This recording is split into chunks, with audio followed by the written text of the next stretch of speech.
Congratulations on this new album. I've sat down and taken a listen, and it's absolutely fantastic. So congratulations. I appreciate it. So, mate, tell us a little bit about this album. You guys have been around now since 2007. What did you want to achieve with this album, and did you have any goals that you wanted to achieve when you started working on this album? Well, what we wanted to do is just write the best album we possibly could. We became a four-piece. We had been a three-piece, but we became a four-piece about 4 years ago. And this was going to be our first full-length album since becoming a four-piece. So we really wanted to show how we'd grown together as musicians, and we really wanted to put out a diverse album and just show that we still got it and we can do it, and just write the best album we possibly could. Now, I know that you take a lot of influence from Greek and Norse mythology. What kind of things were inspiring you when you sat down to work on this album, especially with the lyrics? A lot of it is, like you said, Norse and Greek mythology, like battles at sea, that kind of stuff. You know, grotesque creatures and mythical creatures. Just a lot of characters. You know, like the assassin from Silent Assassin. You know, a lot of fantasy characters. One is about a werewolf, Shadow of the Moon, and then yeah, just a lot of different things. Cosmos is about the universe, you know, almost like Planet Caravan from Black Sabbath. Where did your interest in mythology first begin? Is it something that's been there for a long, long time? It has. I remember my granddad got a Greek mythology book for me when I was just a kid. I was probably 9 or 10 years old, and I loved that book. And I still have it somewhere to this day. But I read, you know, Beowulf was in it. Just a lot of the old Greek myths, and then I kind of came to appreciate the Norse mythology, you know, later in life. And I like a lot of their tales, and something about just traveling at sea has always captured my imagination too. So when you're ready to work on a brand new album, do you find yourself reading a lot more of these stories from mythology so that you can get more ideas for tracks? I didn't really read the mythology so much this time around. I read a couple of fantasy books. I read one called Battle Mage, which was pretty good, and I read one called The Dawn of Wonder, which was pretty good. I didn't really write anything lyrically about those, but I could say, you know, I've always got some kind of imagery in my mind when I'm trying to write songs. So I'd say, you know, definitely some of the imagery from those books made its way into the music, at least. Yeah. The last couple of years have been so strange with lockdowns, quarantine procedures, and things like that. Did that make it difficult to work on this album and to get you all into the studio together? It did.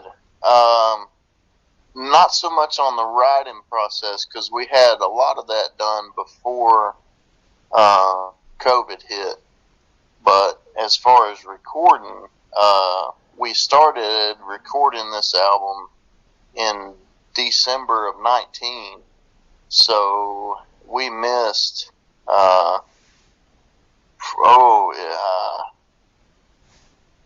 we missed quite a big chunk of time there when we just couldn't get together all in one place.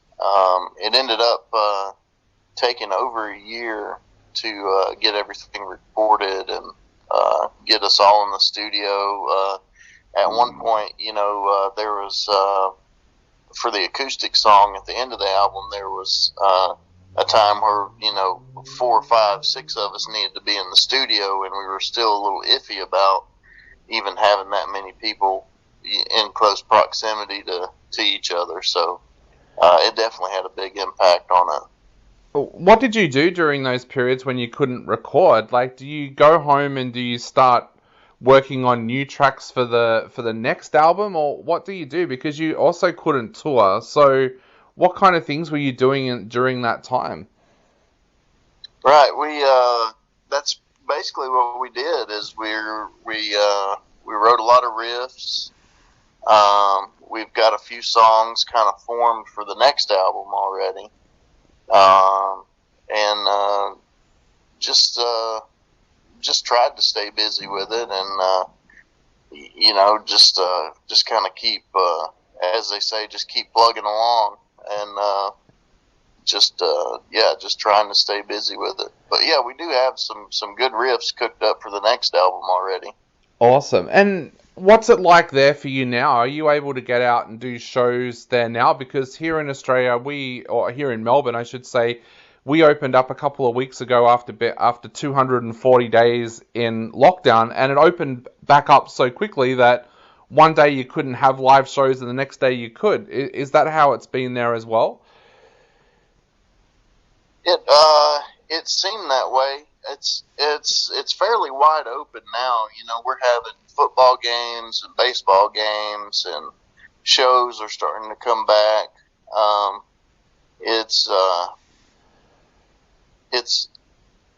It's a little uncomfortable being that it. I guess it did open up fairly quickly because we're just kind of prepared to buckle down for another long winter, but things are still happening, and things are still going on, and it's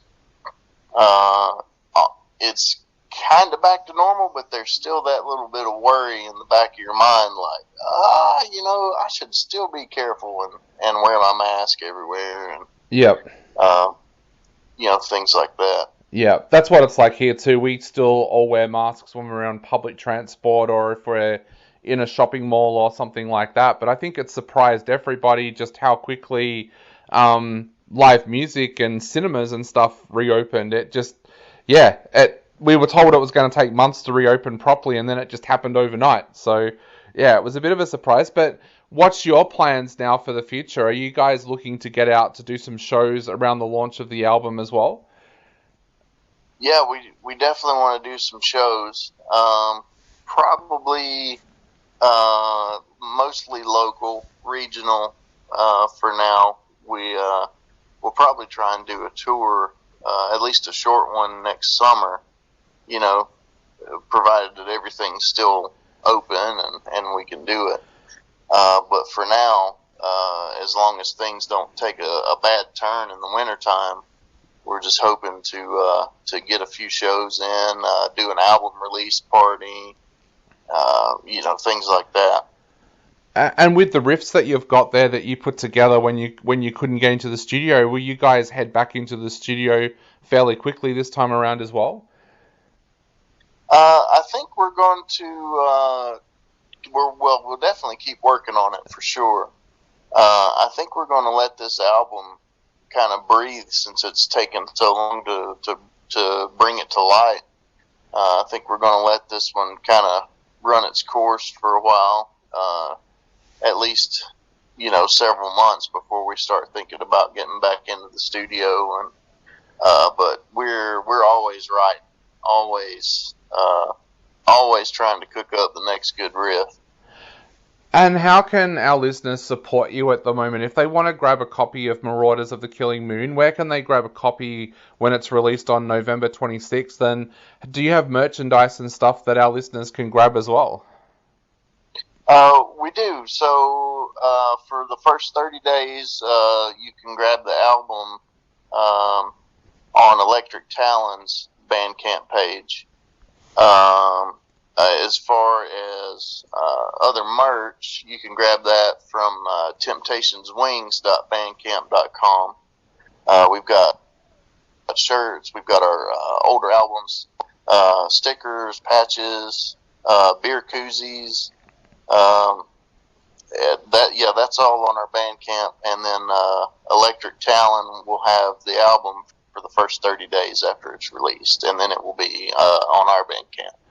Awesome. So we'll certainly share those links out there as well, so that people will be able to find it really, really quickly and get on there and buy some merch, and also to order the album as well. We're going to play your brand new single, Sea of Woe, right now. What would you like to say to all of our listeners out there before they take another listen to this amazing track? I'd like to say just thanks for listening. I really appreciate you having me on there. Thanks to Electric Talon for just helping us spread the word about ourselves and get our music out there.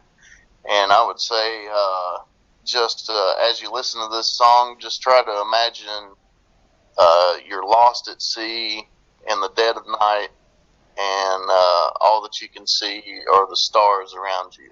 And you're hearing all these kind of weird sounds, and you're getting all these kind of weird feelings like something's just not right.